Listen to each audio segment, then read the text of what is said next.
Right now at 11:30, a 19-year-old in Florida is facing 17 counts of murder for a shooting rampage at a high school. The school in Parkland, just northwest of Fort Lauderdale, is closed for the rest of the week. And at some point today, officials will be releasing the names of all 17 victims who were killed in yesterday's shooting rampage. Liz Nagy is in Broward County this morning to tell us about the mood there and what's happening right now. Liz, what is going on there now? Terrell, this morning, students, parents, teachers, and really this entire South Florida community are waking up and dealing with the aftermath of the deadliest mass school shooting in more than 5 years since Sandy Hook happened. Stoneman Douglas High School will now be closed for the rest of the week, but grief counselors are still available for students. They started meeting with them at 8 o'clock this morning. There are students whose lives will never be the same here. This morning, 15 people at least are still in the hospital, and this high school is still an active crime scene. What happened inside this South Florida high school was terrifying. Oh my God! Oh my God! Students and teachers hunkered down as deputies say a former student ravaged halls and classrooms with a semi-automatic assault weapon. He was just very focused. He was very focused on what he was doing. And that's, yeah. 19-year-old Nicholas Cruz is now locked up, booked into jail yesterday afternoon, still wearing a hospital gown. He's charged with 17 counts of premeditated murder, one for each person investigators say died by his bullets. Law enforcement will do everything we can, the FBI, ourselves, to make sure that this person is convicted of all charges and that justice is served. As thousands of families are still reeling this morning, investigators are digging deep into the teen gunman's reportedly well-documented, disturbing past.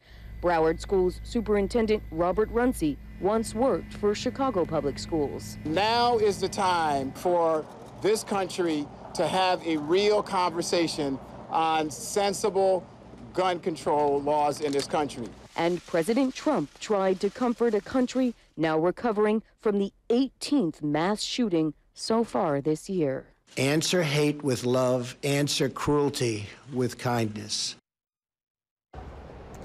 Stoneman Douglas High School, the high school where all of this unfolded yesterday, is the alma mater of Chicago Cubs player Anthony Rizzo. This morning, we have confirmed with the team that Rizzo left spring training in Arizona and may be coming home here to South Florida. He tweeted yesterday that things are out of control and this country is in desperate need of change. Meanwhile, this afternoon, we are expecting the suspect, Nicholas Cruz, to step before a judge for the first time. Terrell and Judy.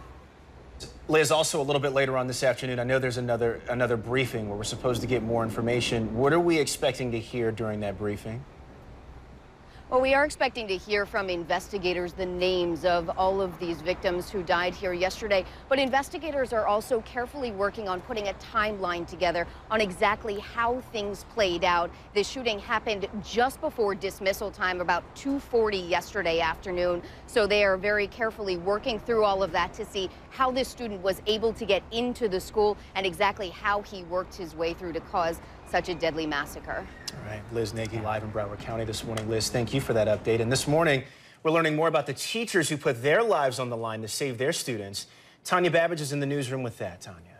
Terrell, Aaron Feist was an assistant coach and security guard at the high school. He was shot shielding students from gunfire and later died at an area hospital. Now, we've heard from students about his heroism and the bravery of other faculty and staff members who did everything that they could to protect their students. We were just like praying and crying. With the sounds of gunshots and the fire alarm going off. Students say Mr. Beagle was at the front door of his geography class, protecting them. The door was so open all the time. I don't know how we're alive. Gabrielle Pupo says Coach Feist shooed her away and may have saved her life. Hear the alarm nor the gunshots. So when I took my headphones off, the alarm was going off and I heard the shots. And then I saw the shooter run after Mr. Feist. And I saw Mr. Feist get shot. A culinary teacher protecting several students in her classroom, including David Hogg, who videotaped himself and others hiding in terror. We heard more gunshots, and that was when we realized this was not a drill.